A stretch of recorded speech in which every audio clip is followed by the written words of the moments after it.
Ako ang tunay na puno ng ubas, at ang aking ama ang tagapag-alaga. Inaalis niya ang bawat sangang hindi nagbubunga, at kanya namang pinuputulan at nililinis ang bawat sangang nagbubunga upang magbunga pa ng lalong sagana. Nalinis na kayo sa pamamagitan ng salitang sinabi ko sa inyo. Manatili kayo sa akin, at mananatili din ako sa inyo. Hindi magbubunga ang sangang hindi nananatili sa puno. Gayon din naman, hindi kayo magbubunga kung hindi kayo mananatili sa akin.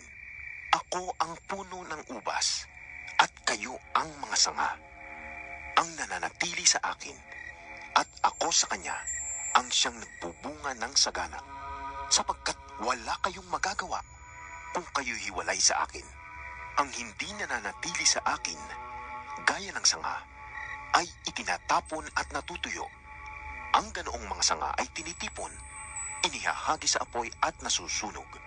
Kung nananatili kayo sa akin, at nananatili sa inyo ang aking mga salita, hingin ninyo ang anumang nais ninyo, at matutupad iyon para sa inyo. Napaparangalan ang aking ama kung kayo'y masaganang nagbubunga, at sa gayon, kayo'y magiging mga alagad ko.